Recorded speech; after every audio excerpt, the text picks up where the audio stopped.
Good evening, everyone. I love the hypeness of the room tonight.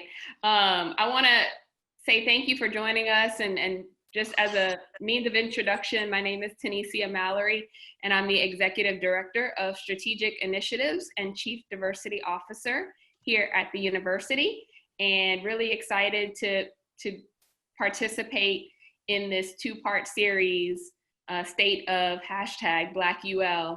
On Tuesday, we had part one of the series where we featured a panel of university administrators who shared perspectives on how each of them are working to advance diversity, equity, and inclusion, specifically related to the experience of our Black students, faculty, and staff here on campus, and also through the lens of our strategic plan for inclusive excellence, which is our campus-wide roadmap for advancing diversity and inclusion on campus. So really excited for this session, this part two panel featuring alumni and current students. I know you're in good hands with Tonya Bolden-Ball as your moderator tonight. So thank you for joining us again. And I hope to hear some really great conversation and hopefully a lot of connections being made between alumni and current students. So I'm looking forward to what we'll talk about tonight. Thanks. All right, now it's time to hear from the leadership of the university. I have to say this, it's great when your alma mater is under the auspices of leadership that wants these type of conversations to happen. So we're gonna hear greetings from our president, Dr. Joseph Savoy. Take it away. Hold on. Unmute. Now I'm unmuted. There you go. Thank you for that introduction. Hey, I almost said, instead of Tonya, I almost said Oprah. The way you're managing this thing is pretty doggone impressive. I received it. I received it. Hey, it's a compliment. I want to thank everyone for joining. I want to thank Dr. Mallery and her group for all the work that they've done, not only to lay out the right kind of programs, but to give us a strategic plan. On Tuesday, we discussed the plan, we discussed some of the strides we've been making, but it became apparent to me that we have a lot of work left to do, and we need to continually have these conversations so that we can understand one another better. We can understand what one another's issues and dreams and aspirations are, so that we can try to continue to move this ball forward in a progressive manner. So I want to thank everyone for participating, and I look forward to hearing what everyone has to say. Thank you, Ms. Tonya. Thank you. So let's talk about why we're here. People think that the State of #BlackUL began just, a month or so ago, but I want to take you back. It really started in September 1954, because 80 brave students. You're probably trying to figure out, what is she talking about that occurred in 1954? 80 students said, you know what, it's our turn. It's our turn to take our seat at the table. So 80 students at what was known then as Southwest Louisiana Institute, what we know now as the University of Louisiana Lafayette, 80 brave students stepped foot on the campus and said, you know what, I need and I want my education. So I wanted to share that with you, because before we got to this moment now, this moment began in 1954. So this conversation, and I've been saying, I was so excited when Tucker first told me that we were going to be doing this. I said, Tucker, this conversation is not going to be the most comfortable conversation, but it's going to be the most necessary conversation. I started my journey, now I'm about to date myself, but I don't mind. I started my journey at then USL in 1994. And I started the journey as a single parent, scared. And I was like, man, this college is too big for me, especially when I had to walk from Geroid to Griffin. And if you're familiar with the layout of walking from Geroid to Griffin, you understand the pain. I was like, I really should drop out right now, because this is just ridiculously too much. But I didn't. But this conversation is so necessary. And I'm so excited because we have some phenomenal people serving as panelists. And what I like about it is not just alumni. You're going to hear from the students. You're going to hear and know this. This conversation is not a conversation to tear down a university, to speak negative of everything. This conversation is going to speak about the good, the bad, and ugly. Because let's be real, we are African-American alumni, African-American students at a predominantly white institution. I run a program at the community college, South Louisiana Community College, and the focus of my program is working with African-American students to get them to the graduation stage. And one thing we preach, and of course I'm a little biased, I'm like, hey, you consider going to UL? You may want to consider going to UL. That's always my shameless plug. But the times we're living in now, we need to make sure people understand education is a great tool in this battle that we're living in. We're in the heat, we're at the height of the Black Lives Matter movement. Many people don't want to talk about it, but in order for education to matter, we need to make sure African Americans having access to education, they matter as well. So I'm going to kick it off and I'm going to bring in Ms. Jamie Green, and each panelist will have 5 to 6 minutes to speak about what they're currently doing, what degree they obtained from UL, their engagement when they was a student, and what they're, you know, moving forward as it pertains to what does it mean to, if they're a student, what does it mean to be a student at UL? What does it mean to be an African-American alumni? So Ms. Jamie, take it away. Hello, good evening, everybody. Just preface it, I might have to hop off a little early and you will figure out why once I do my intro. So I'm Jamie Green. I graduated December 2015 from UL with a degree in public relations. Shortly after, I moved to Washington, DC, where I served in Congressman Cedric Richmond's office, who represents Louisiana 2nd District. And now I serve on the Biden-Harris campaign as the coalition's project director. I am a member of Alpha Kappa Alpha Sorority Incorporated, the elite Epsilon Beta chapter, and I was also a Soul Camp mentor when I was there, which was like very integral to my experience at UL. And I tell people that all the time when I get the alumni solicitation calls to donate, they always ask what was my, what was the most rewarding part of my time at UL, and I always say Soul Camp. I was also like a Soul Camp attendee, and then the following summer I became a Soul Camp member. And so for me, as a Black student at UL, I didn't really know much about HBCUs at the time when I graduated high school, and I wanted the feel of LSU but smaller. And I will say that I got basically like a family out of UL, but I will say at the time, like when I had came in UL, I graduated high school in 2012. So when I came to UL, it was like a very small portion of Black students, and obviously we were all very close. Ruben Henderson, who was on this call, was like the poster child for Black UL for a while. And I think, the biggest thing that criticism I have is that like there should be more Rubens out front and center at UL.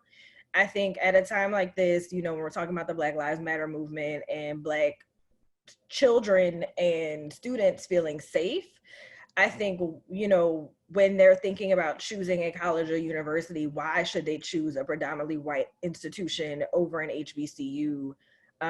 What makes them feel safe in this space? And I hope that that is something we can discuss here. So she's just a tad bit busy. So if you're looking for Jane, she just got to work on something on national platform. She doesn't have much, but she may have to skedaddle in a little bit. But Jamie, thank you so much.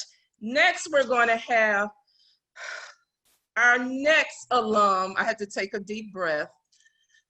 Mr. Hollis Conway, the one and the only. Hollis, take it away. Well, hello, everybody. Am I off mute?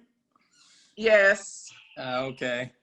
I'm excited to be here with y'all. I'm always honored to be on any panel with the great Tonya Bolden-Ball, Dr. Tanlecea Mallery, and my favorite president on the call, Dr. Joseph E. Savoy. Tonya talking about aging herself. I graduated in May of 1991 back from USL. Many people don't know this about me, but I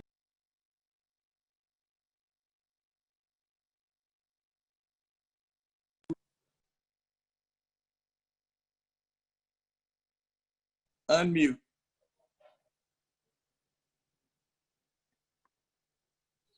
Can you hear me? Hollis. Oh, Yes, okay. I got a message said I was being muted.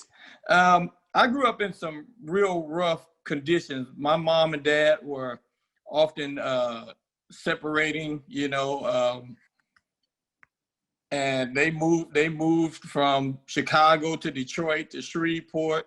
Four of my sisters were either crack addicts or alcoholics. My brother was strung out on crack. They all dropped out of school. I had one family member that graduated from high school. I grew up in poverty. I grew up on free lunch and commodities, and my one whole goal in life was to escape the poverty, the pain, the frustration. And I found some success as an athlete. And the only way for me to escape my situation was to go to college. And when I went to college, my intent was to never go back home. And the coach that recruited me to USL, he said, listen, make sure when you choose a college, you understand that it's probably going to be where you meet your wife, probably where you're going to have your best friends, it's probably where you're going to live. And I was recruited all across the country, but I loved Lafayette. I loved the campus. I loved the people. I think the Black athletic experience is fortunate and unfortunately very different from the regular Black student on campus. I think we've had some advantages that we thought were advantages and some disadvantages being in that situation. But I did find a place. I loved the Cluid because I wasn't the strongest student. There were resources there, but I also had the advantage of all of the help from the Student Athlete Center and coaches and different things. And so my experience as a young Black male athlete at USL, a lot of the struggles was hidden from me because I was an athlete and because we lived in a little bit of a different world. And so now I feel I have a great responsibility to come back and be a part of the solution, to be a part of the resources that they have, to talk about my experiences, to use some of my resources or anything that I have to kind of help us continue to pursue our dream, because it comes from a different path and we have different struggles, and we don't always have people who teachers or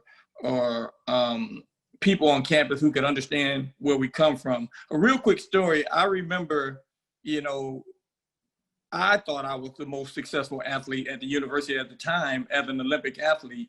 But I remember during the spring semester basketball team, when they made the NCAA tournament, it was the biggest thing in the world. And they would often be gone for a week and a half, sometimes 2 weeks. And I remember that the teachers would make exceptions for them. They could turn in work late. They had all kinds of help. And I remember I had a track meet in Tokyo, Japan in the spring. And my teacher told me that not only was I not going to be excused, but I had to go to the library in Japan, research a company, and come back and not only present it to my class, but present it to all of the sections of that class. And I thought, this is so unfair.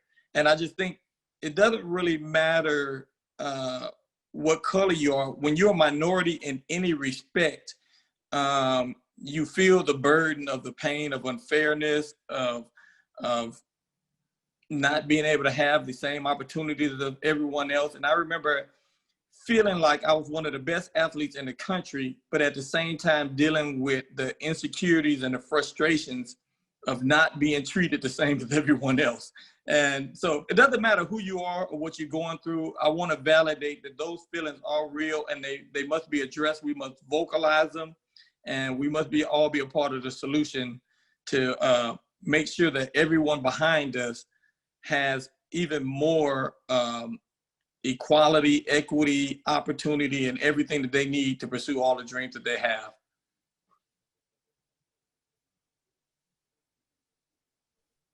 Thank you, Hollis. As Hollis was talking about dating himself. I remember I chuckle sometimes when I hear the students talking about scheduling classes. I'm like, I come from the era, I had to go to the conference center to get things situated. I had to go in front of Corona Hall to pick up my financial aid balance. And I didn't have a computer. I had this big paper with all the classes. I had to get on the phone 5, 6 o'clock in the morning to make sure. Yes, Ruben, that's what I had. And now y'all can schedule classes on the phone. Look how things have evolved over the years. Tonya, we had to get our schedule, go to the union and walk through the union to get our books and pick them out and then come back to the counter. They don't even understand. Brent, because Brent will be speaking as one of the students late. Brent, we've come a long way. A long way. So with that being said, I'm going to introduce the next panelist, Mr. Jordan Johnson. The mic is yours. You guys hear me okay?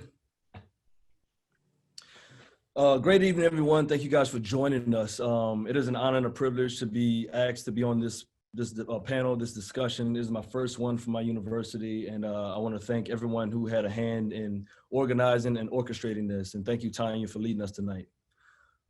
Before I get started, I want to acknowledge some individuals who were very instrumental in not only my graduating and my experience at UL, but just fostering and developing a relationship, working and as far as friendship-wise. Tucker Sappington, Tonya.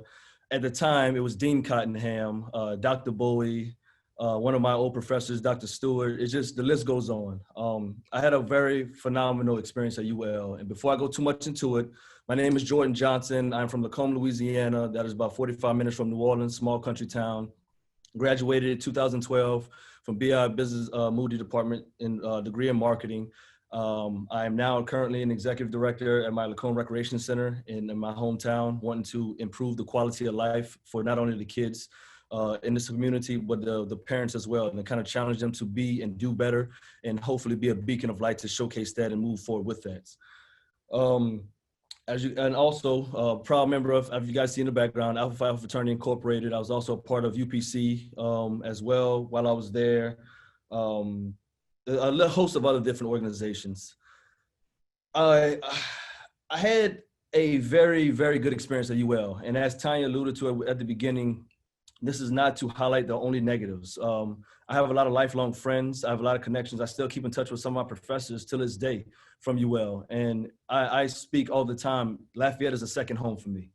And I come out there as often as I can, whenever I can. And the relationships that I developed, and to this day, it's like an extended family, that when we come to homecoming, it is a movie every time for the alumni. It is a movie. And but since then, having talking to and engaging myself as well, being a student leader, I told myself in high school that I only did basketball and in another organization. I said when I got to college, I was going to do more. I was going to be more involved, add to my resume, and can see more. Upon doing that, I met a whole list of people, some of which I just named, and they were instrumental in my development as well. And I don't know if I did mention, but Ruben was instrumental in that as well. Upon being developed and being kind of molded there to be a leader, and more than what I already was, I was encountered and engaged with a few different instances, some of which indirect, some of which direct, never which with me, but with friends and family as well that I have heard about. A lot of which that I'm kind of upset and disgusted by, to be quite honest with you, some things that I've heard since I've graduated. When I was there, the University Program Council had a phenomenal group called the AACC, the African American Cultural Committee. And from that, they put on a list of programs. We're talking fashion shows, we're talking the Wildin' Out, we're talking N1, the list goes on. And it kind of was a way for the Black student group to have their set and their niche and their engagement and involvement on a predominantly white campus. And sometimes we do feel ostracized, if not outcasted.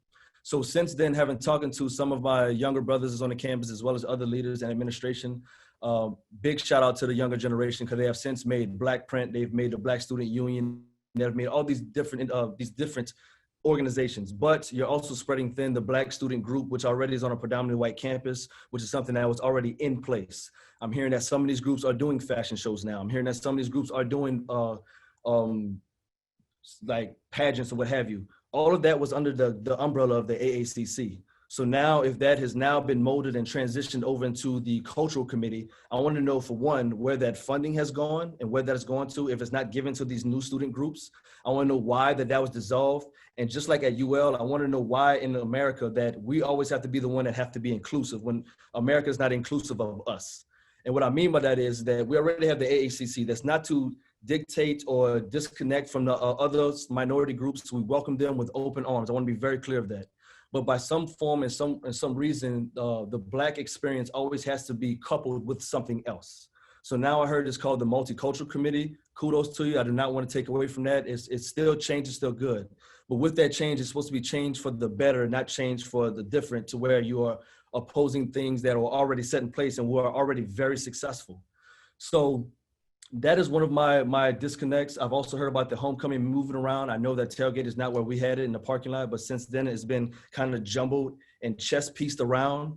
And when they saw that it was successful, the whole student group went over there and they kept moving around, primarily around the Black experience. I feel like that's another slate as well. Talking to some of my younger brothers, that when they were student leaders being outspoken, when one of them went for an award, one of the comments being made is like, oh, he's a lot more respectful this time around. Guess because it's for the award. That's kind of a backhanded compliment, as well as you value, and when we're in our young adulthood listening to these things from our educators and our leaders on this campus, not to mention that we had to have a certain percentage go to these events on campus. If not, you'll be docked or reprimanded as an organization. We don't see the leadership on campus doing the same as being involved or supportive of us. So if we have to be the student leaders on campus as well, we need the leaders on campus as far as administration to be able to lead and showcase that as well. You can't have a child and bring up and build up a child and teach them the elements of everything that you want them to be, then be the exact opposite when they're old enough to understand and see what you are. So those are a few things that I wanted to speak on. I feel like this conversation is needed. Every time we have this conversation, I'll bring it up. The different groups that needs to hear this shy away from it. This is not a means to make you feel inferior, make you feel devalued or demean you. It's a point to bring us all together. The point is to bridge the gap, not widen the gap. And you're not going to be able to understand unless we have conversations. They will be edgy, they will be awkward, they will be uncomfortable. But imagine walking around this world looking to fit in your entire life, and you're still having to fit in and doing your best that you can, even in leadership positions, only to be still coupled and lumped in and categorized with the groups that are not kind of doing what they're supposed to. So I would just challenge the upper administration, people who already have been doing it, reach out and challenge your cohorts, your co-workers, other administrators to continue to do the same. If you are a person of influence that are not of the minority color, I would challenge you to reach out to some of these student leaders, learn from the children as well, learn from them, have a true open discussion. And it's not for them to tear each other down. Hey, you're not doing this, well, you're not doing that, but to learn from one another. I want to challenge the students as well to learn from your counterparts and learn from also the leadership on campus and bridge the gap, because at some point in time, you're going to be working possibly in their position and you got to learn from them. So I wanted to kind of bring that all together. I love my alma mater. I'm proud of my alma mater. Dr. Savoy, thank you for joining us tonight and this evening. That says a lot to the leadership, and it starts at the top. But one of the things I want to lead on is that I did in my senior year appreciation dinner. I'm gonna leave you guys with this for the custodians and cafeteria workers of the university. And it's not to highlight it for me, but those are somebody's grandparents and grandmothers and aunts, uncles, sisters, brothers. And I'm seeing some individuals leave their plates, leave their stuff there. And Miss Barbara, God rest her soul, she had lost her husband, but still had a smile each and every day on her face when I walked into that cafeteria. So for those individuals to still come in and do their job at a moment's notice and not have to complain. I don't know the ins and outs and the internal wise, but at the same time, when I talked to, at the time, the director, and I said I wanted to do something, he said, we give them a luncheon. That devaluing and them serving thousands of students with a smile on their day, that needs to change. And I say that because if they're treated that way, as far as being somebody's extended family, imagine how we're treated as well, being student leaders on this campus, still looking to fit in. So I just want to challenge everybody on the Zoom. I want to challenge everybody who has the influence and the reach to make amends and make a change. I know I'm doing my best on my forefront here in my community with some conversations, even online. The world is changing before our eyes. And right now you have to decide on which side of history you want to stand on. Thank you guys for having me. I was about to say, let the church say amen, but this is not this type of panel discussion. Thank you so much, Joy. And speaking of, let me pull a word from before we go to Dr. Nelson. Jordan said a word that jumped out at me. Speaking of influence, one reason I was excited about this conversation was because of the Tuesday night evening conversation. If you had taken a look at the flyer, we all know UL is a predominantly white institution. They have that designation. But the State of Black UL conversation that took place on Tuesday, I was telling my friends and texting people I went to USL with, once again, I'm dating myself. Look at who's going to be on this panel discussion. And I see two of them right now. We had VP Patricia Conham. We had Dr. Dwayne Bowie. We had Dr. Bobby Dupuire. And we also had, I don't know if you are aware, UL's HR department is ran by African American, Mr. Paul Thomas. You're not going to, that's not a common thread. So speaking of being on the right side of history, I have to applaud all those who are involved in that, because it's good to see people that look like me in the positions to make decisions that affect students, not just African American, but everyone. So I just wanted to throw that out. Next, we're going to have Dr. Shanea Nelson. Take it away. Thank you so much, Tonya, and thank you to Dr. Mallery and Tucker for the invitation to participate in this forum. I'm super excited to be a part of it, so thank you again. So a little bit about me. I'm Shanea Nelson. I hail from Scott, Louisiana, Boudin capital of the world. Very proud of that. I graduated from UL in fall 2003 with a bachelor's degree in interpersonal communication from the College of Liberal Arts. I went on to pursue a master's and PhD from the school down the road in higher education administration. My career has largely been in the public sector, in nonprofit management and local government and higher education. And currently I serve as the interim executive director for Acadiana Workforce Solutions Centers, currently housed at SLCC. So very proud of that work, very rewarding, and very happy to still be a resident of Lafayette. So a little bit about my experience at UL. I have to say I had an amazing experience, one that was very enriching, very fulfilling in every way. I was involved in everything. It's funny, I remember as a high school student, I was very involved in every extracurricular activity, every organization.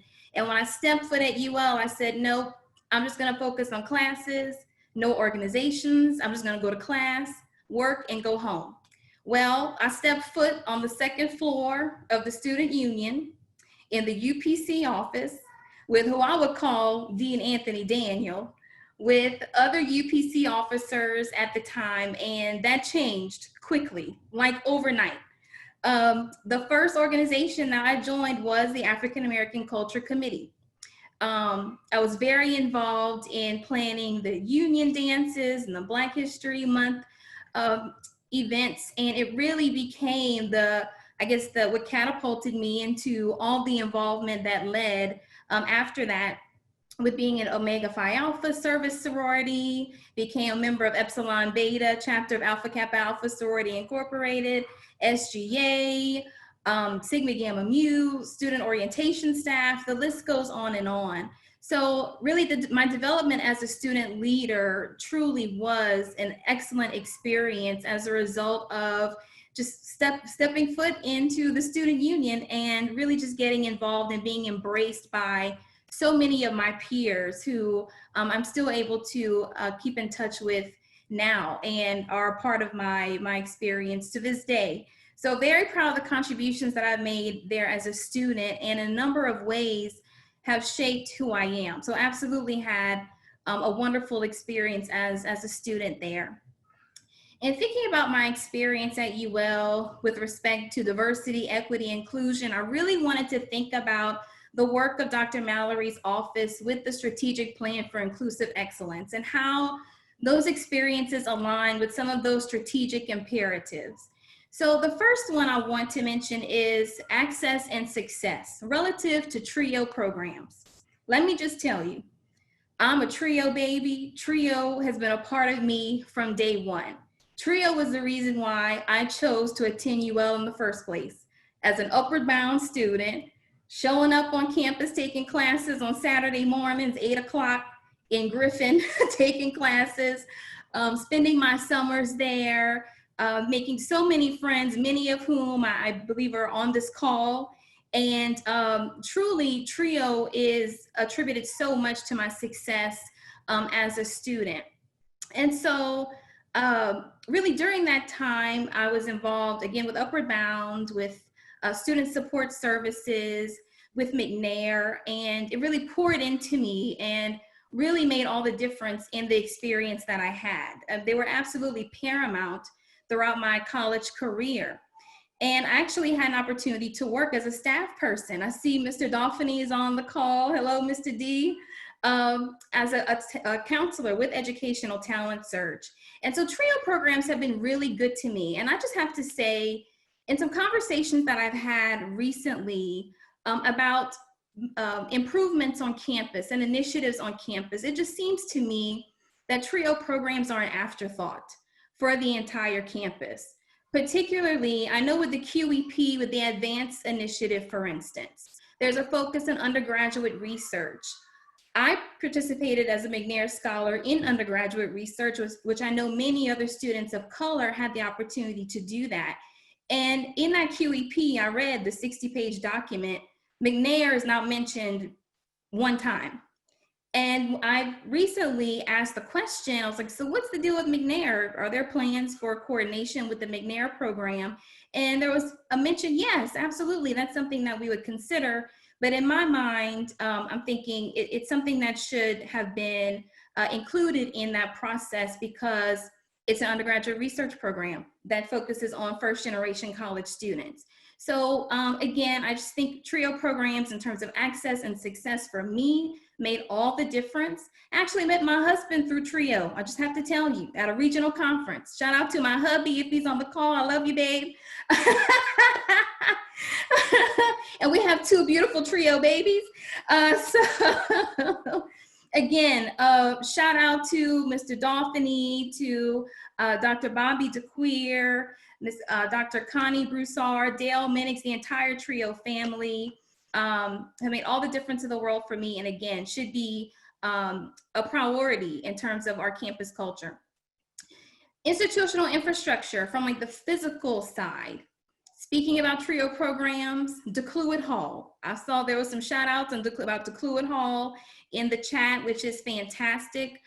To me, when I was a student at UL, and I still think this is the case, I feel like UL has its own little mecca of Black excellence that happens in DeCluett Hall.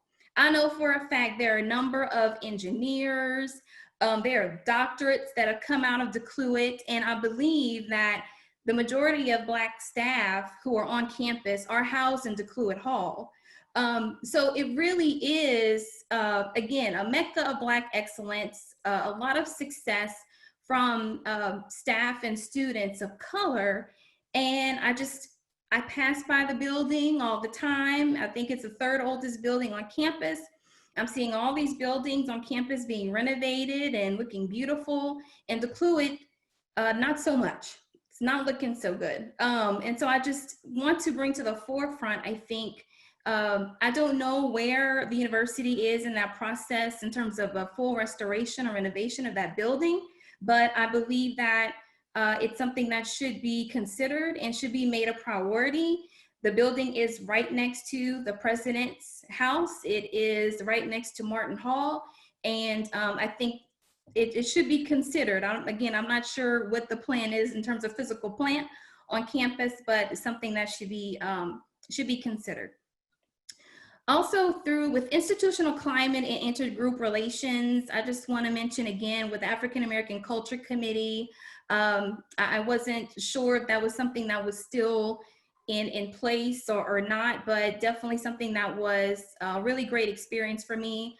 I actually had the opportunity to represent AACC as the homecoming queen at UL in 2003.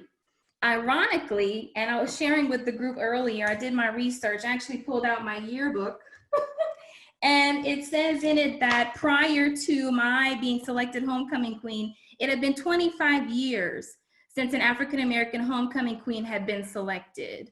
And I remember at the time having those conversations just amongst my peers and in the community, but that really wasn't brought to the forefront. But I would like to say, I know that there have been a number of other African-American UL homecoming queens who've succeeded me and who have represented the university with excellence and are still wearing their crowns very well, I must say. Lastly, with community engagement, I just see as an alumnus of UL that UL truly is an anchor for not only Lafayette, but the entire region of Acadiana. And I'm really happy to see firsthand how diversity and inclusion efforts taking place on campus allow for input from the community and how the strategic plan for inclusive excellence provides a foundation for inclusive excellence in our entire community. So thank you, Dr. Mallery and the Diversity Advisory Council for that work. In conclusion, I'm so grateful for my time spent at UL, so much so that I am an active alumnus. I have recently been elected to the Alumni Council, which I'm super excited about, yay! And looking forward to working with all of you in some capacity on this effort, and really looking forward to additional conversation and action. So thank you so much. Thank you so much, Dr. Nelson. And Dr. Nelson is one of my colleagues at South Louisiana Community College doing a phenomenal job. Yes, shout out to SLCC. So I'm going to round it out. I'm going to finish before we transition to the students and share a little bit about my journey. I started, as I stated at the beginning, I started at the university. Let me stop. It was USL when I started. I sat out for 4 years because I played around, and I'm sharing this with the students because I want you to make sure you take heed to what I'm saying.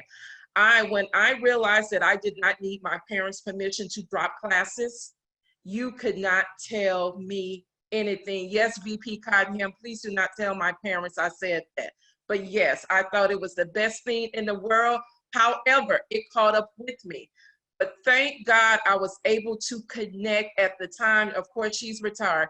University College was also, back then was known as General Studies. It was the best program for me, and I connected with the one and only Phoebe Hayes, and she told me, you're going to graduate. And let me be honest with you. I graduated because I got tired of Dean Hayes asking me when I was going to finish school. Let me be honest, because she stayed on me. And then when I finally finished, she was like, what about grad school? I'm like, can I just at least let this ink dry? So I went to grad school because I did not want her to continue to ask me, when are you going? If you know Dean Hayes, you know she was that type of person. And General Study University College was so grateful to, where she left off, Dr. Bobby DeQueer picked up. So I'm grateful to have people like that, because I was the student in high school active. When I made it to college, I did not join not one organization. I was so burnt out, and then I was a mom. I'm like, I don't have time for this. But I was like, if I can just make it to the graduation stage, a promise I made to myself, I was going to give back to my high school alma mater, Northside High, and UL, and I've been doing so ever since. And I just wanted to give a shout out because I also saw Tammy Marcel. She was one of my first teachers at USL. I had to take the academic skills class. I don't even know if they call, I'm dating myself. That's what it was called back then. I know, right, Ruben? And she stayed on me. So, you know, it's imperative that we give people their flowers while they can receive them.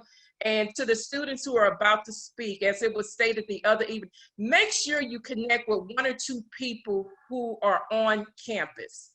They will become your biggest supporters. They will become your biggest cheerleaders. They will become your biggest mentors.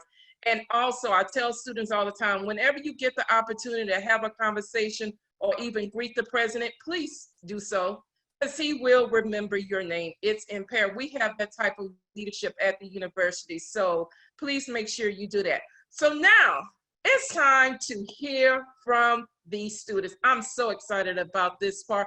And kicking it off is going to be Ms. Halley Boutte. Hello, everyone. My name is Hailey Boutte. I am from Shreveport, Louisiana. I'm a senior. I'm majoring in public relations and I'm minoring in political science. Like a few you've already said, when I was in high school, I was super involved. So I knew that when I came to UL, I wanted to make just as much of an impact as I did at my high school. So a few of the things that I've been involved in, I've been in SGA since my freshman year. I was Residence Hall Association president for 2 years. I'm in Student Leadership Council currently, and I also am a member of the Epsilon Beta chapter of Alpha Kappa Alpha Sorority Incorporated, and I'm also currently the SGA president. So that's a few things that I'm involved in within UL. And so a few things that I want to focus on, and something that I want to open up for discussion, is first the lack, and Jamie talked about this earlier, the lack of African American presence within our faculty and our staff.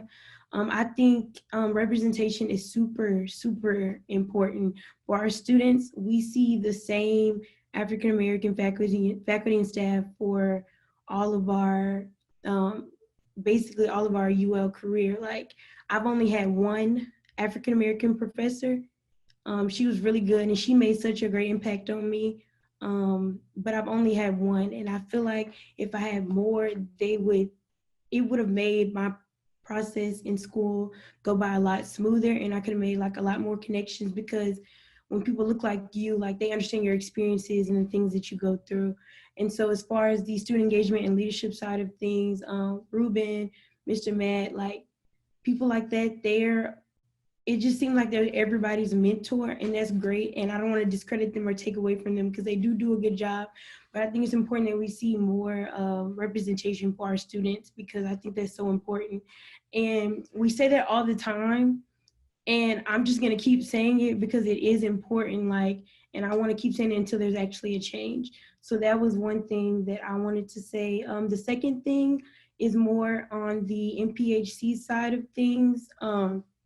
I know that we've been having a lot of issues within MPHC and feeling like we're important and actually like needed on campus. I know MPHC literally makes so many great things happen on our campus. Those are where majority of our leaders come from on our campus, but it just feels like on the Greek side of things, we're forgotten about. An example, Greek Week would be an example. And we didn't know about it literally till the week of all the Panhellenic and IFC fraternities knew. And I know, like, we would have wanted to be a part of the planning process for that. So that's another thing. And yeah, those are the two things. Oh, and also, while we have our alumni on the call, I just want to address y'all, since y'all are here. Can y'all like start like reaching out to Black student orgs and Black students on our campus? There are a lot of you on here that like do great, amazing things, and I would literally love to meet y'all and like get some insight from y'all and like be mentored by y'all. But I don't know how to reach out to y'all, so maybe y'all reaching out to Black student organizations to get to know us better and come to our meetings and talk to us about things like that. And yeah, those are my 3 points: just alumni reaching out more, the lack of African American presence, and then the Greek life in PHC just being more involved. Thank y'all so much. Hailey, thank you so much. So you just set up a great segue for me in regards to engagement. I recently became president as of July 1st of the Christiana Smith African American Alumni Chapter. And one of the things that will be a part of my 2-year platform is engagement. And before the semester is over, we're going to have a round robin discussion with all the organizations, Black student-led organizations. We're going to have a round robin discussion with all of you, because it's imperative because we can assume whatever, but if we don't hear directly from you all, we're really failing you. So just know that we are working on that. Engagement is going to be a huge component of Christiana Smith's actions. So please know, and movement. So please know that it is coming. So thank you so much. And thank you for just being transparent. The one thing we wanted to make sure about this conversation, that not only true, but very transparent. Again, we're not here to tear down the university, but we want to make sure that everyone's aware of the good and bad and ugly. That's with any organization, any institution, any entity. So just wanted to throw that out. Next on we have, go to my notes. Mr. Brent Balley, take the mic. Hello, everyone. I want to just say greetings to all of the distinguished guests and greetings and salutations. Dr. Savoy, thank you for setting up this panel and for allowing me to be a guest on this panel. I'm extremely grateful. But real quick, I'm not going to have a long introduction. Y'all had some great introductions and I'm part of a lot of great things, but I'm gonna be real quick. So right now I'm a 5th-year senior majoring in criminal justice with a minor in English. I'm gonna be graduating this fall in December. So getting out of here, gonna join all you great alums. But on top of that, I am the immediate past president of the UL Lafayette NAACP chapter, and I am a current member of the 2 Lives Zeta Xi chapter of Alpha Phi Fraternity Incorporated. With that, I'll go right into my experiences and some of the things that I've talked about on campus. And to be honest, like you said, Ms. Tonya, I definitely believe that this is a great way for us to talk about the things and issues. I can tell you personally, my experience here on campus has been fairly good. I've had plenty of opportunities. I've met a lot of great people, and I want to make sure I say that before I say this. For the students who have come to me, being in the student leadership roles I've been in, I want to emphasize how much hearing them and hearing some of their problems disheartened me, because I've had such a great experience here at UL. And with that, I want to make sure the things I want to talk about today is, like Hailey said, we definitely need more mentors than Mr. Rubin and Mr. Matt. They shouldn't be mentoring all of us as Black students. I know there's a lot of great people on this panel. I'm sure in our viewers, there's a lot of people who would love to help us out, but we need to see y'all, you know, and I think that's imperative because so many students, it's not fair to Mr. Matt, Mr. Rubin, and some of Ms. Tonya, Ms. Erica Haynes, some of the other great people who are on this campus, but we need more mentors who can help us, who can point us in the direction of great things on this campus. 2, like Hailey said as well, she had a lot of similar points as me. MPAC is a huge topic of discussion. When MPAC runs well on this campus, everything else falls under it.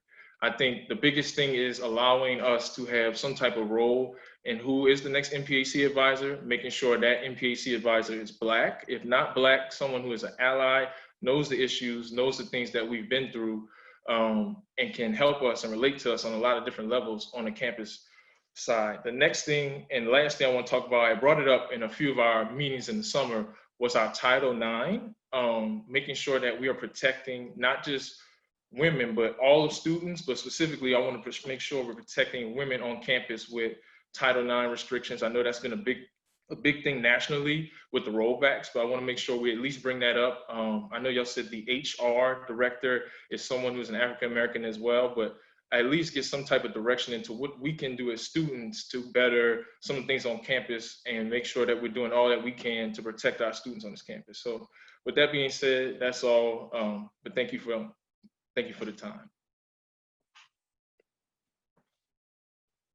Thank you so much, Brent. And Brent, you said you're graduating December?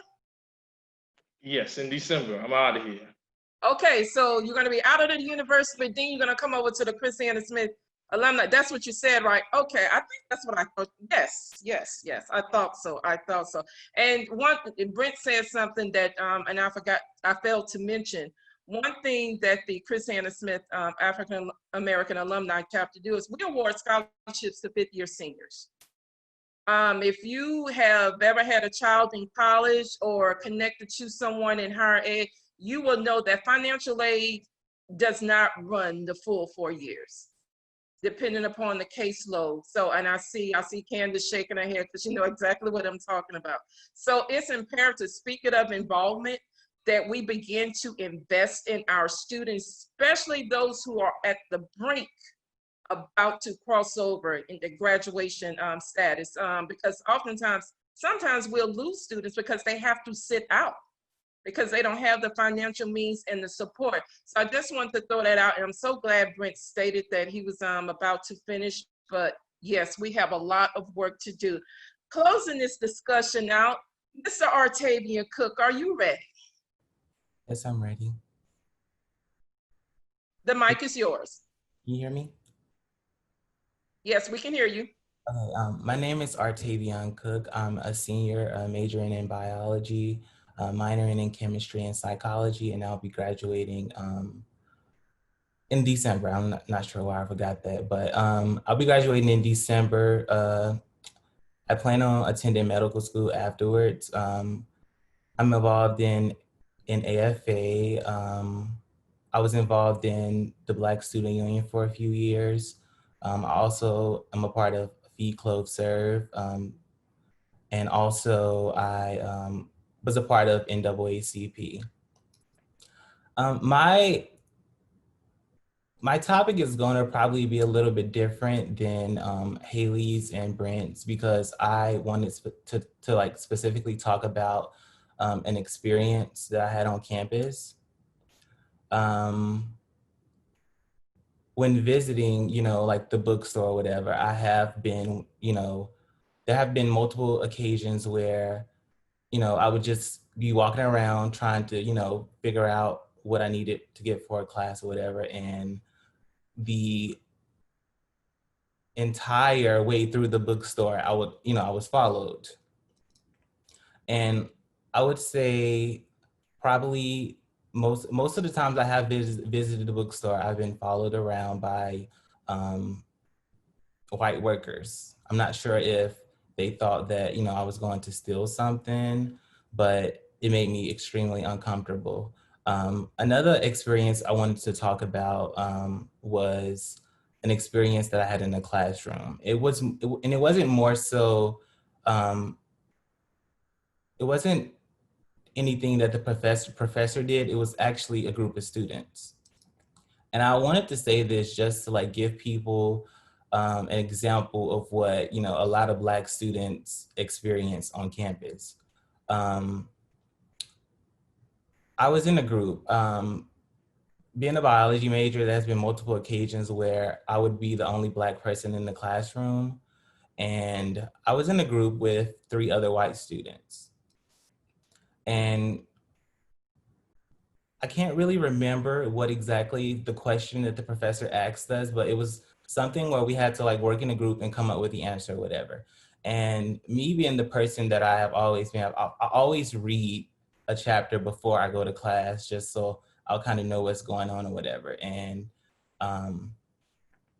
so I did that, and basically none of my group members knew the answer to the question.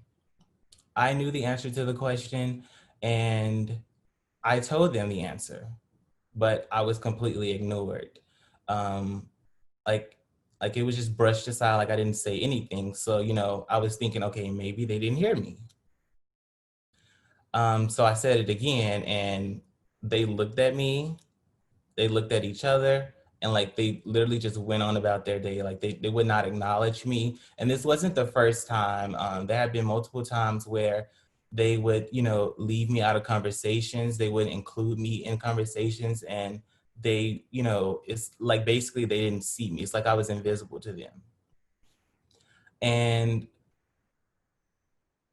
I know other students that have experienced this same, this same feeling. It made me feel very undervalued. It made me, this was actually my first semester at UL.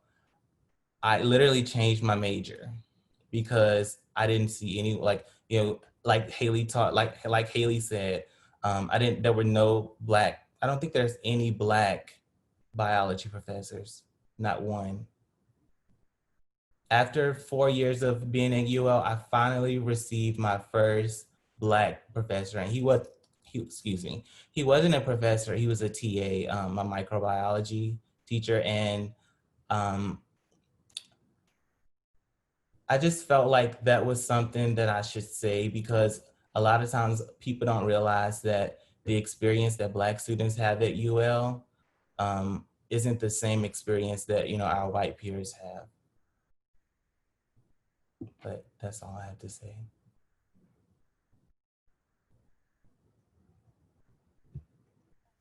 Artavion, you said a lot. You said a lot. And I thank you for your transparency and your truth, because your statement just made me think about an experience I had my freshman year never forgets, English class. It was a grad assistant that was teaching a class, and I turned my paper in a day late, had a doctor's excuse because I was ill, and she gave me an F. And had it not been for someone equipping me with the information in regards to this is how you fight for your grade, they walked me through the entire process, and I did exactly what this person recommended, and I got the grade. I got my B. And I thought about who is advocating for our students, who is equipping our students, because, and I think it may have been Brent, we need more Rubens. We need more Tanleceas. We need more, let me just be frank, we're tired. We're tired. I received the email from a young man, and it brought me to tears because he's graduating in the spring and he's trying to figure out how does he pay for college. Never met the young man. Someone gave him my name, someone gave him my email, and I called him immediately, and he walked me through. He said, Ms. Tonya, I used to be a football player, and I'm thinking to myself, now you've been discarded because you're no longer the athlete. That's the truth. And that's the tone, and that was the tenor of his voice. Like, no one wants me now because I'm no longer on that field. So what do I do now? So we need more advocates, not just advocates who look like me, who look like Ruben. We need advocates in this fight that look like Amy, that look like Candace, that look like Jeffrey. Now, y'all, I don't know any of them, but I see their names on the screen, so I thought I'd just throw them in the mix. But we need all of them. But one thing I want to do is I'm gonna throw this question out, and it was just raised, and I'm gonna ask Dr. Bowie and BP Cottenham to tag team in a response.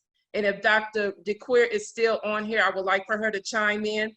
The question has been raised: why are Black students leaving UL before they graduate? Why are Black students leaving UL before they graduate? So I don't know who wants to start first, Dr. Bowie, BP Cottenham, Dr. DeQueer. I would love to hear. Let me unmute. Hold on, I'm gonna unmute. Dr. Bowie, you want to try to answer that? Because I know on the call on Tuesday, you gave some statistics about sort of, you know, how many Black students we have that are at the university. Do you have some of those graduation numbers too? We can't hear you.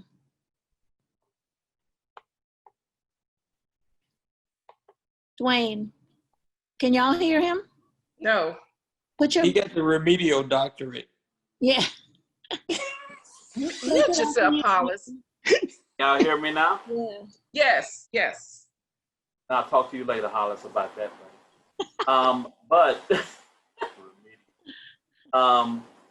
what I experience and what I see with a lot of our students, definitely is an average graduation time that it takes for a student to finish college.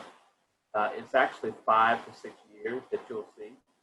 And so when you think about that and financial aid is now, has been extended now.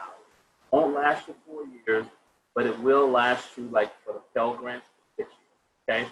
But your student loans, you have a limit on that, up to a certain amount, and once you hit that limit, options become very limited.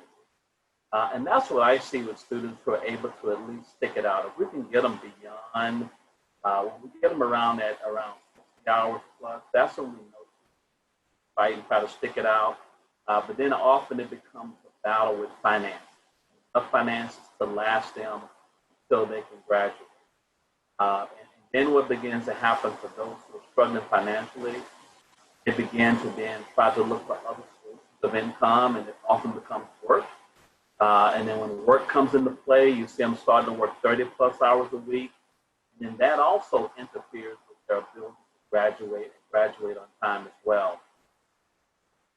Those are the biggest hurdles that I see with a lot of our students. When we get them to the point where they're beyond the sophomore year, it's often what it is, often a financial struggle for them to college. That's their biggest hurdle they may have. When you talk about our younger students coming in, first-time freshmen to sophomore, because those are the critical years. You look at that retention rate from that first fall to the second fall semester.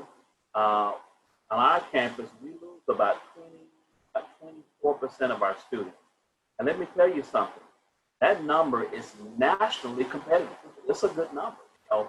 But if you look at it from the perspective of numbers, that's a lot of students to lose. You know? And so often students come to college, and it's like 13th grade, high school. You have to step it up, and you have to commit a whole lot more than you did. Being prepared and being willing to do that, and having that conversation with students so that they can at least stick it out. We can get you beyond that freshman year to get you back in that third semester. The likelihood of you graduating starts to increase. But getting them even beyond that first semester and that second semester is often a struggle. And often it's because of a misunderstanding or a misconnection of course, expectation and a willingness to stick to it and fight it out. Often we run into struggles, and this is students across the board, run into a few difficulties that the fight is not there that it needs to be. And so then we see students coming in and out. Start coming in and out, you as well begin to decrease the likelihood of you graduating. Trying to keep it, we do our best to keep you. Know when we lose you, may not get you back. So we try hard to keep students here so they don't disconnect from us. And so I think as well, it's got to be along the line of really just connecting with someone else and guiding them through the process will help those students as a freshman and a sophomore so that they can understand often that you're doing fine. I remember back when we, Black faculty in South Caucus, we recognized students for having at least a 3.0 GPA on our campus because that's an amazing GPA. I remember when a young man told me, well, when they were being recognized, they didn't even realize that they were doing well. They thought that compared to the student body on our campus, they were not performing well. And I hear that from other students as well. When they're in class and they're struggling, often what they do, and I see that more with my Black students that I talk to, is they don't connect with anyone in class because they don't want anyone else to know that they're struggling. And I think it's because they're feeling that they don't belong in class. That's what I get from students. I always tell them, I said, talk to your neighbor. Talk to your neighbor and you will find out they are struggling just like you. That's why I always emphasize study group. But talk to your friends. They make some friends in the class. And when they do that, they find out I'm not the only one there. Everybody's struggling as well. But no one wants to share that. Everybody's sitting in their own circle and just not do well in the class individually. When you come together as a group, that's where the beauty happens. That's where success begins. So I talk about that to say the network is part of that, not only with other administrators and staff and faculty on campus, but the networking with one another. And I think our students don't do enough of that. Peer to peer is truly what the matters. Trying to find ways to make that happen even more, I think we would have more success of our students. They would do that. So those are the things that I see as engagement with not only people that work on this campus, but with one another. I see financial, but also students have to also do a realistic self-assessment themselves, okay? Understand what their struggles are. And that's the other thing, is just we need more people to be able to reach out to them to do that. We try to guide them along the path of success at orientation that we have for all students. We go through all those things. It's just a rush, and I don't think a lot of kids take it seriously. Time to reach into that bag of tricks because they didn't really pay attention. It's not available for them at that point. So those are the things that I see on a daily basis with all of our students, that I see a lot of those things forward with our Black campus. How do we do it? I don't know. I think we keep talking. I think we keep having students talking to students. And that's where it begins. When that network of students talking to students happens, the students, that's when you become resourceful. Then students say, hey, go see this person, they can help you. Or you're struggling in this, this is where you can get assistance. But students have to connect and be willing to do those things as well. And we just have to keep encouraging that. That's what I always try to encourage, that to help them to be resourceful on their own and not rely on someone else to push them and move them. So I know I've talked quite a bit, and I'm going to go ahead and cough right now, but those are the things that I see day-to-day basis that we struggle with. Makes it hard when you see students leave those reasons. I remember, I go back real fast, my dissertation, I actually studied Black males that actually, my black male retention version. I talked to a lot of those Black males study that actually were not retained. When I interviewed them, found out the reasons why they left, it was all about them connecting with no one. That they spoke to someone, those students, the reasons why they left was very, very, very small and minimal. But for them, it was a big deal. Had they talked to someone, it could have been very easily solved.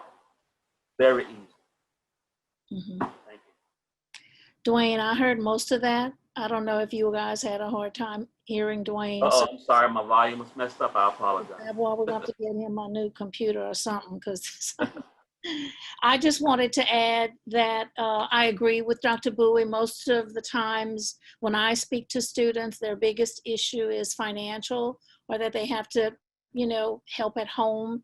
And that's why I am excited. And I was going to ask Tonya to talk a little bit about, and I think she mentioned it already, the 5th year scholarship that she mentioned a little bit earlier. It's to help to get those students that are this close to sort of get over that hump.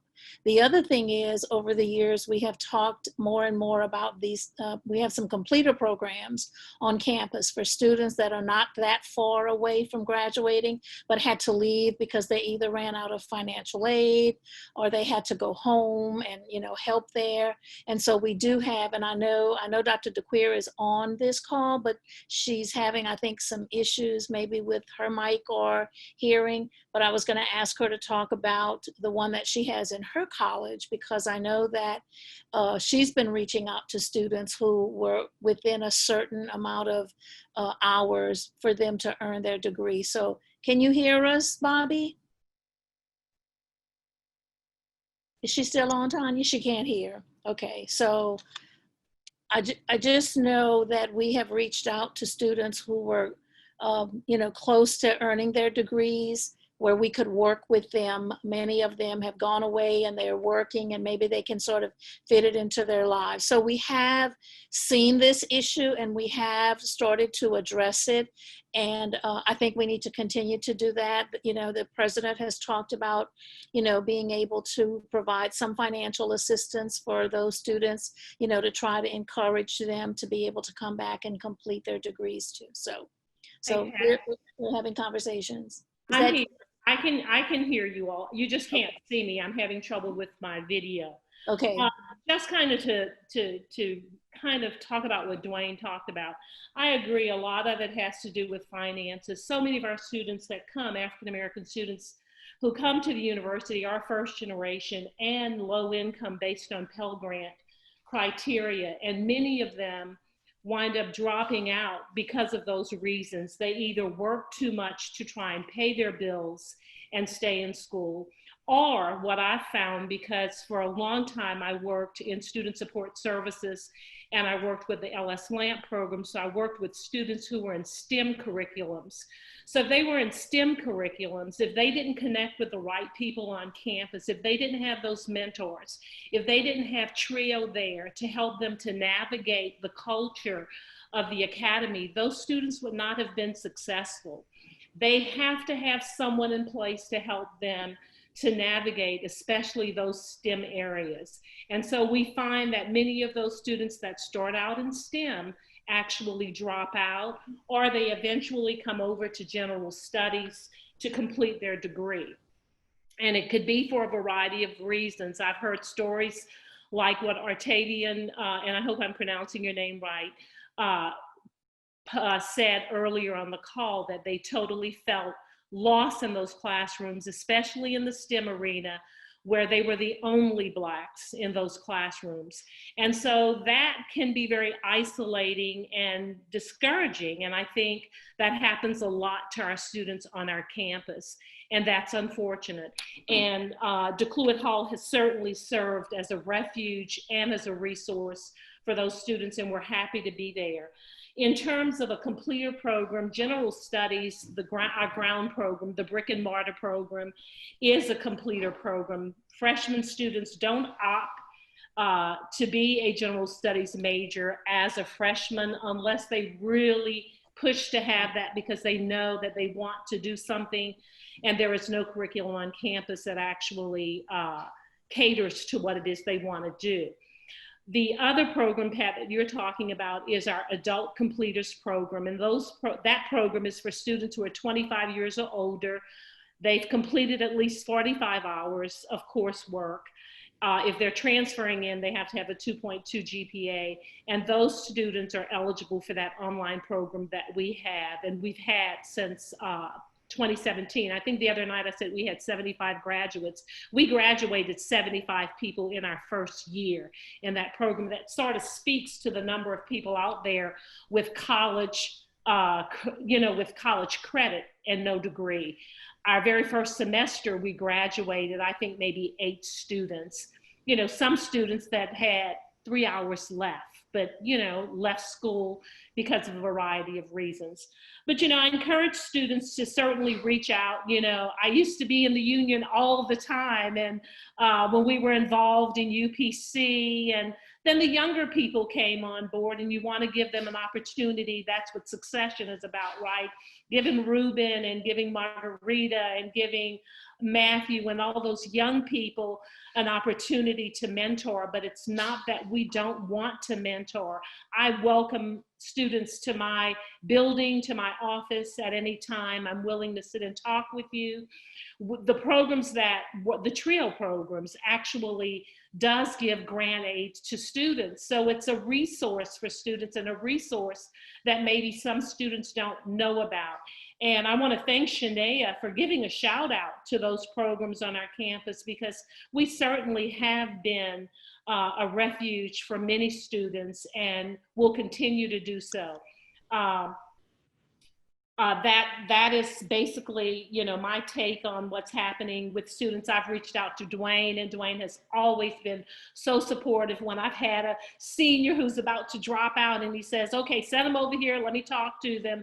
I know that there's some money that's set aside. And so we do everything that we possibly can to keep students in, but sometimes we just don't know, guys. So it's going to be up to you guys, the leaders on our campus, to say, I don't know what so-and-so can do about this, but they said on this call on this night that if you came to us and you had a problem, we're going to find a way to solve it. And I promise you, the people that I see here, I know that they will in fact do that. So, that's— Let me add, y'all, the problem that we're talking about, this is a national phenomenon that we're all dealing with.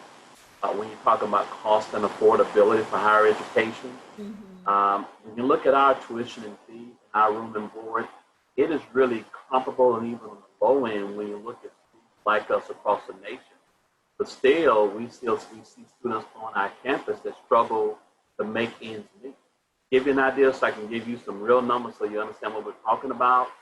The tuition on our campus right now for an average student costs them about $5,500 per semester. Okay? Biggest problem that we have, I think, is financial aid has not kept up with the rising cost of higher education. The maximum Pell Grant that a student can get on our campus per semester is just over $3,000.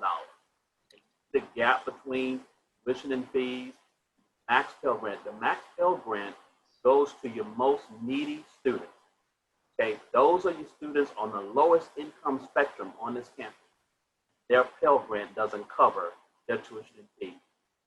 Then when you add in room and board on top of that, be it they live on campus or live off campus, that's going to add another $4,000 or $5,000 per semester for that student, okay? Then when you talk about adding in a student loan, the max they can get as a freshman is $2,750 per semester. So you see what's happening now? Do the math, okay? So when that student is living on campus or that student's trying to live in an apartment, they have to live somewhere if they don't come from this area. Okay, financial aid doesn't cover their expenses. Then guess what happens? Now mom and dad have to take out loans. Now you're talking about kids that are already on the low income spectrum. Parents are living check to check. You're going to ask the parents to take out a loan as well and add another note to all the bills that they have. They just can't do it. They may be able to start off doing it. They can do it for 1 semester, 2 semesters, but they can't continue to do it. That's when we see that we lose students as well. They start off well. When there's time to return, the parents can't do that anymore. Now, our university has done some great things and some great strides. We've put together some great supplemental grants for students of low income.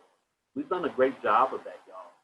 But we still need more. We put aside right now, just from the university, about $2.5 million per year that we try to help these students that I'm talking about. But when you're trying to spread that to around 6,000, 7,000 students, it doesn't go very far. That's a struggle that we're having nationwide. So I wanted to give y'all some real numbers so you can see exactly what we deal with on a day-to-day basis, trying to keep our students in school.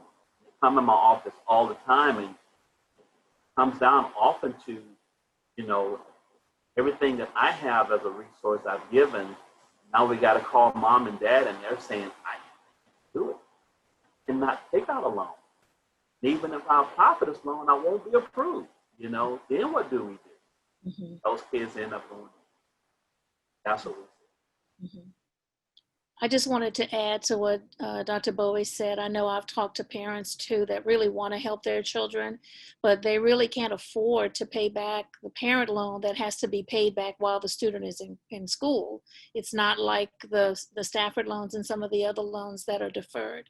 And so they manage to help their students the first year, but if they can't get the loan the second year because they can't afford to repay it. And so it's just sort of this cycle that they have. So, you know, I believe that we need to try to do more and help more. But like Dwayne and Bobby said, we do have some programs in place, and we are trying, you know, to help our students as much as we can. So I'm going to throw this question out, and this is getting good. I think, Tucker, we're going to need a part two conversation, and maybe for part two, I don't even work at the university, but I'm suggesting this. Maybe for the part two, we give people the opportunity to submit their questions and or comments early, and we can kind of vet through it, because the chat box, as my daughter would say, is lit. But what I wanted to throw out in regards to, I know it's been stated repeatedly that financial reasons are at the core of why the students leaving. But I'm gonna throw this question out to Artavion, Hailey, and Brent.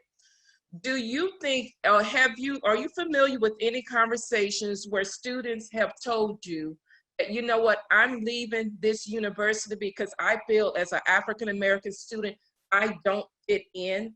I don't get a sense of belonging here, because many of them, and I've heard this from students as well, they're coming from predominantly Black high schools where they felt they had an identity. So they come into this college where they're feeling lost. So can any of you speak about that? Are you familiar with conversations where students felt they were lost and couldn't really connect? Brent, I'm gonna start with you.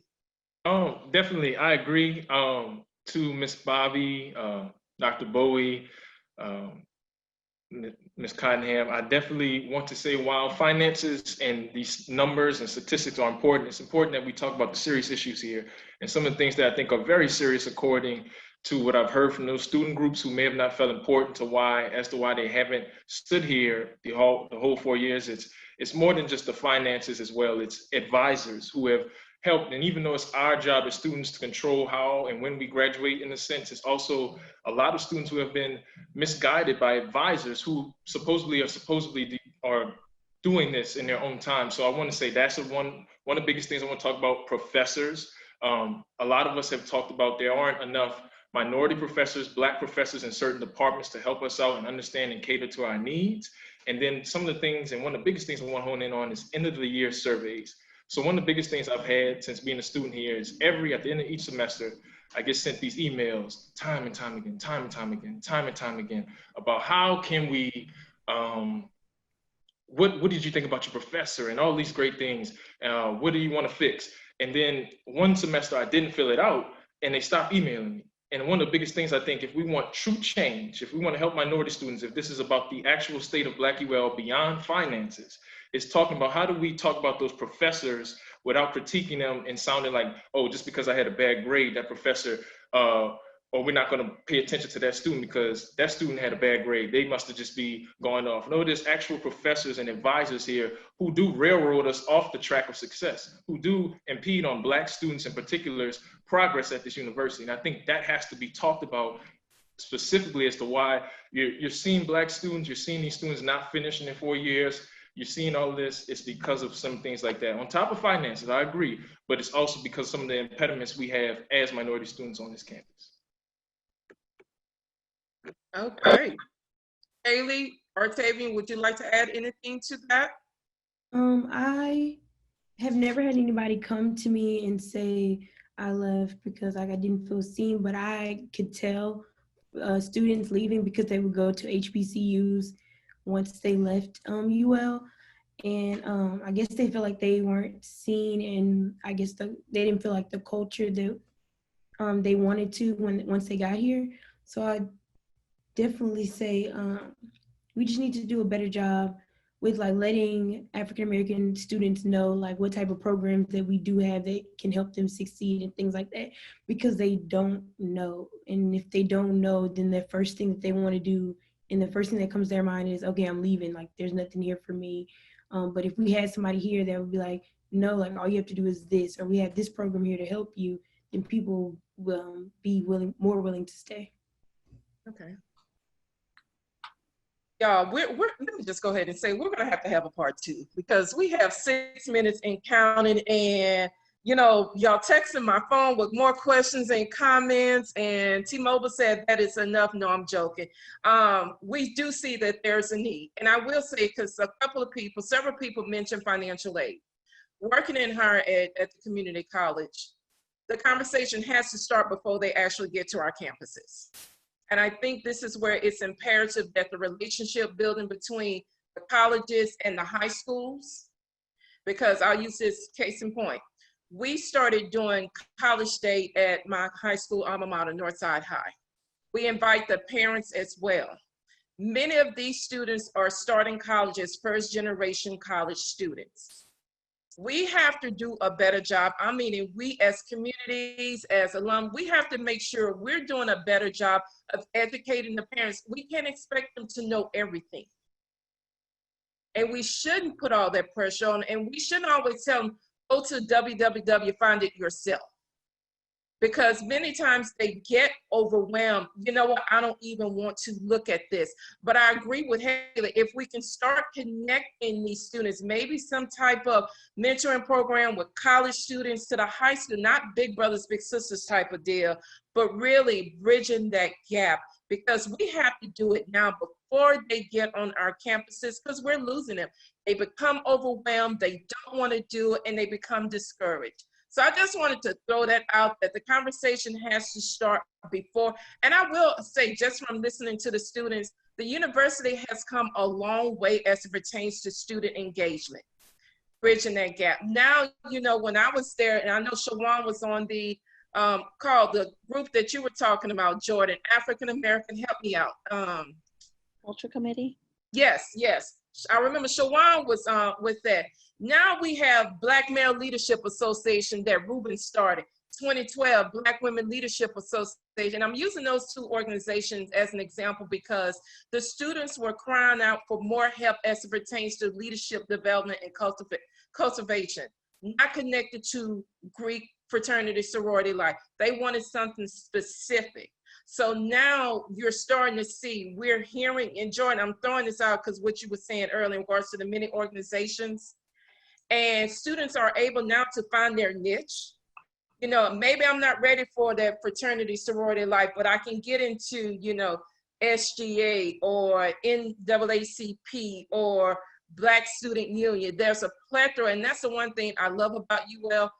We have the opportunity to create spaces for students. We're not trying to put them all in one box. But I want to wrap this up by giving our panelists the opportunity to give closing comments. And Hollis, are you still on?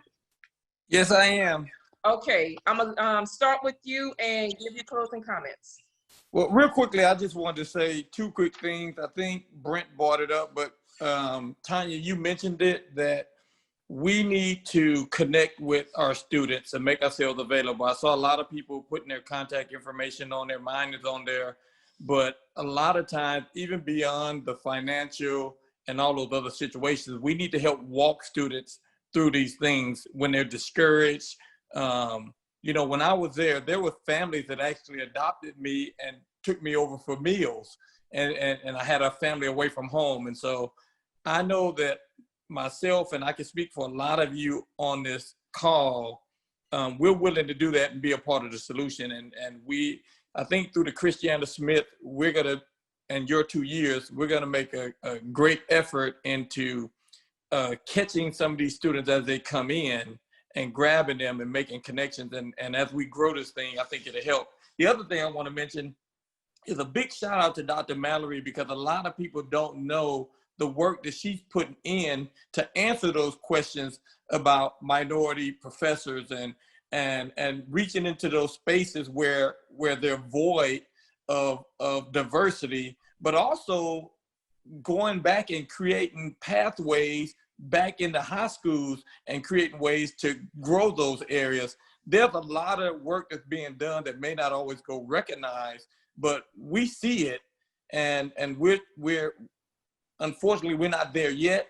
But trust me, under Dr. Savoy's leadership and Dr. Mallery, they're putting a strategic plan in place to deal with all of those issues. But we're going to need you students to walk along with us, to stay in those majors, to create bridges for people to come behind you, so that when we do have those job openings, that we have people who can fill those things. And so just stay connected with us as we begin to do those things. But I wanted to give kudos to you and Dr. Savoy and Dr. Mallery for all that y'all are doing.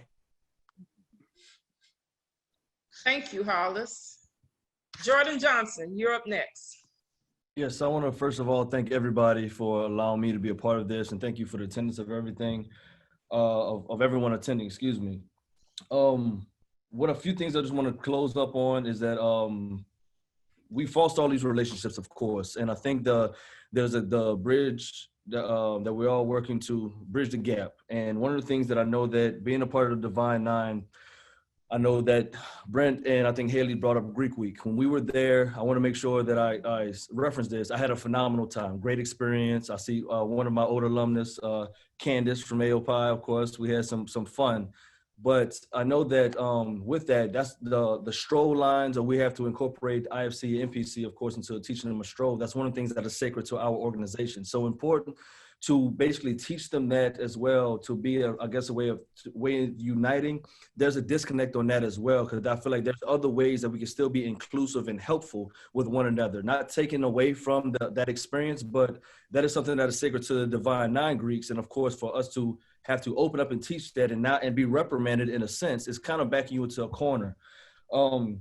Lastly, I know that my work mother, Ms. Brenda Mouton, I love that woman to death.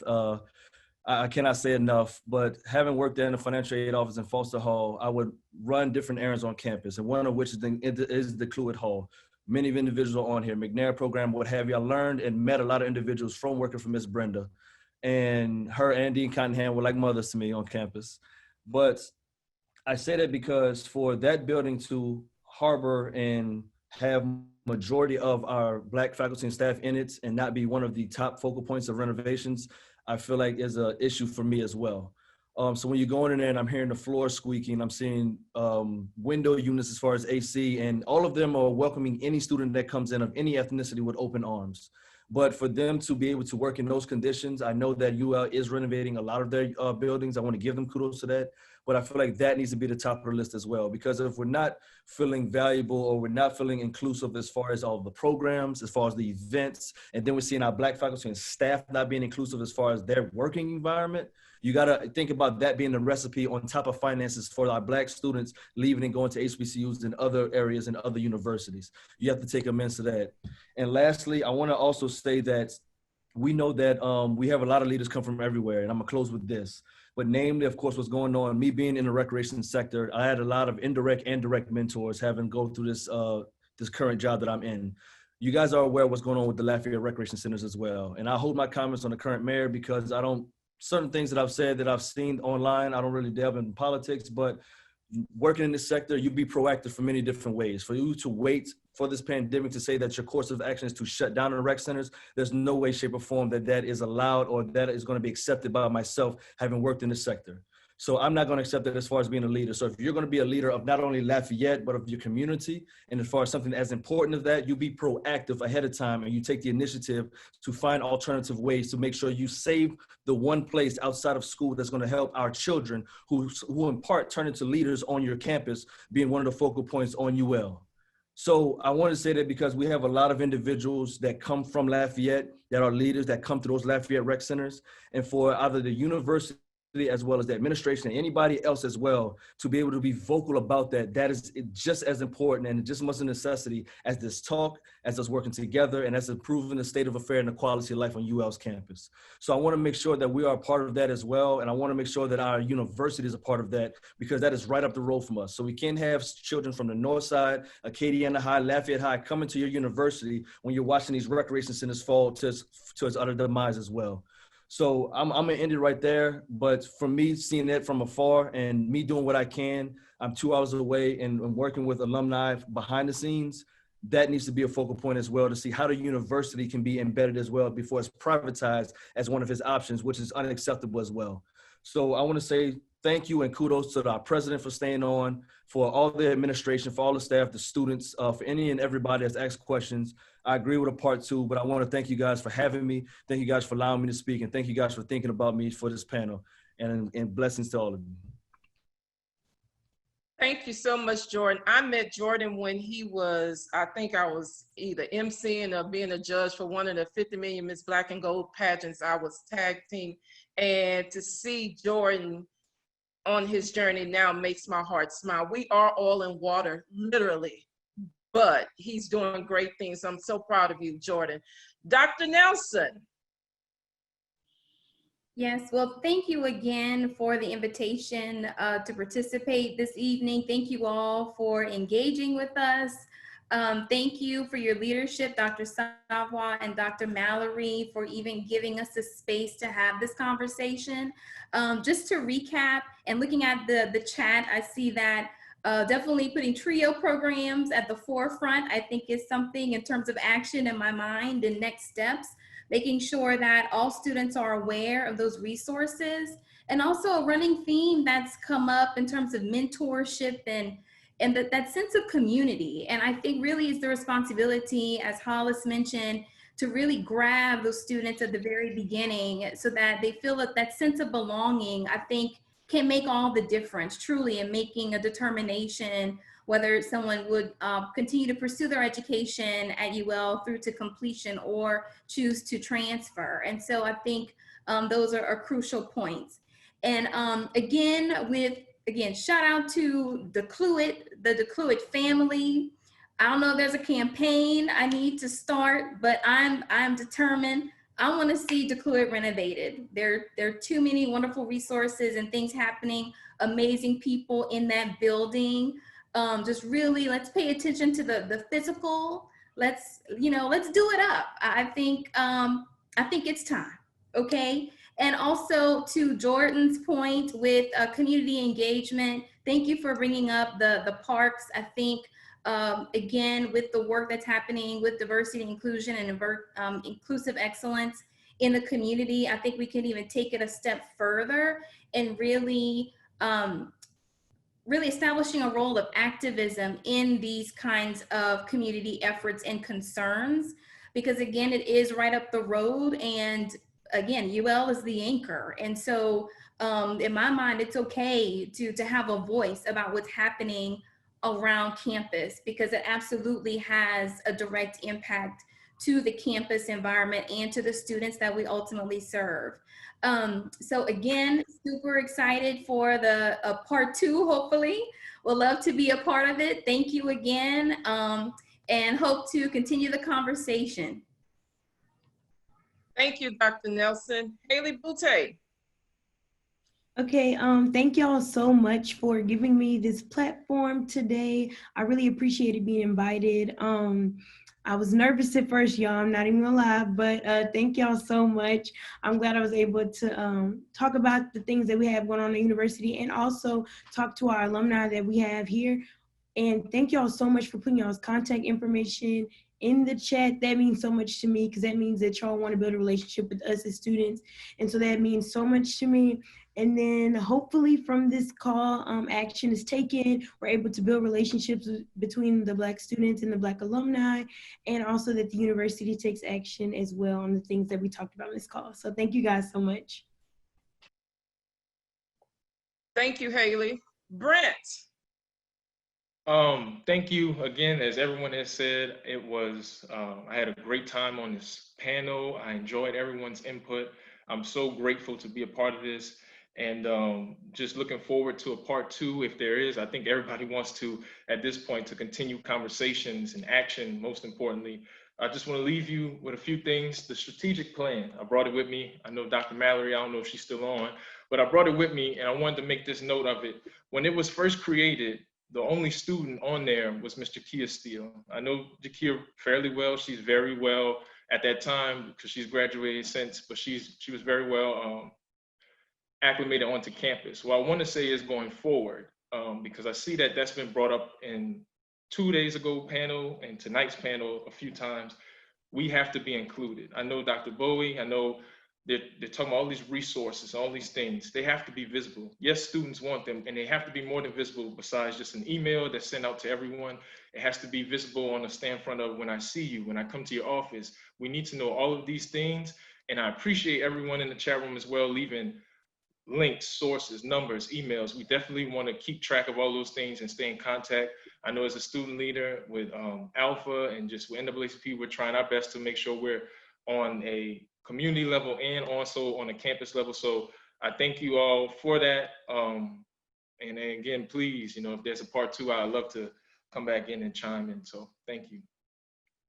Brent, I think we're probably going to have a part 2. I'm going to just have to probably treat Tucker and Dr. Mallery to lunch. So let me work on it. Closing this out, Artavion. Can you hear me?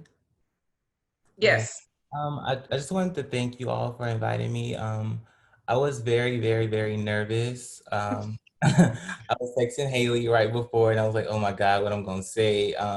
But I hope this conversation, will allow all of us to come up with some solutions to the problems that we have discussed on this call. And also, there's just something I wanted to say. I feel like a lot of times when we think of being inclusive, we focus on, the enrollment numbers. Okay, Black student enrollment is going up, so we're being inclusive. But I feel like being inclusive has a lot to do with Black students feeling like they're being seen. Black students being able to feel safe on campus, and I don't think enrollment numbers is enough for us, just to say, okay, there are a lot of Black students on campus now. We're, this is good, but I think we should also focus on Black students feeling safety and seen by the university. But that's all that I have to say. Artavion, to say you kept saying you were nervous. You knocked it out of the park. Kudos to you. I have to give closing thanks to the leadership of our university. I say I graduated, but UL will forever be my university. Dr. Savoy, Dr. Mallery, and I encourage all of you all, if you have time, set up a conversation, set up a call with Dr. Mallery so she can walk you through, because the work you guys can't even begin to imagine the work. It's one thing to read it on paper, but to hear her, you know, articulate the vision, it's mind blowing. Shout out to Tucker Sappington for organizing the panel along with Dr. Mallery. Thank you so much. I didn't find out that I was going to be the moderator. I thought I was going to be a panelist, but he got me, but I'm going to let him run with that. Huge shout out to all the faculty, staff, and the admin who are on this. Thank you so much, because you could have been doing anything with your time, 5:30 to 7:12. You could have been doing something else, but you decided to dedicate your time to this. I have to give a shout out, see some great familiar faces. I heard my mentor speak, Dr. Bobby DeQueer. I see one of my favorite people, Dr. Mary Farmer Kaiser, my sorority sister from Delta Sigma Theta Sorority Incorporated, Krista Valer. Thank you all so much. Y'all know I was going to mention it, so just bear with me. But I want to leave you with this. In 2008, I was blessed with the opportunity by Dean Phoebe Hayes. She basically told me, you're going to give the commencement address for the College of General Studies. I said, no, I'm not. But then she reminded me, I don't tell her no. So I was like, okay. I was like, well, where is it going to take place? The Cajun Dome. I said, where? I said, okay. I just started embracing my voice as it pertains to speaking. So I researched and I found out that the College of General Studies had 7, I can't remember if it was 7 seals or 7 flags. So I created, that gave birth to my 7 E's of leadership. So I want to leave you with 3 E's as we talk about the hashtag Black UL. First E, educate yourself on why UL. In order to encourage someone to attend the university, you have to educate yourself on the why. Why are we going to tell students to come to our university? So do that by having the conversations with VP Cottenham, Dr. Bowie, and more importantly, the students. The second E, embrace the opportunity to get involved with the university, but more importantly, the student population. They're telling you they need us. We heard it loud and clear. So we have to do better, and moving forward, we're going to do better. And the final E, empower other alumni and community supporters with the tools and resources to get involved and remain being involved consistently. Consistency is going to be the key if we're going to help the leadership, the faculty, staff, and administration to get UL to the next level. So with that being said, thank you all so much for joining us. Let's give a virtual round of applause to our great panelists. And until we meet again, y'all, we're probably going to have a part 2. Just wait until they, you know, we're going to work on it. We're going to work on it. Dr. Savoy, thank you so much for being on this. And y'all have a great evening. Stay safe until we meet again. Bye-bye.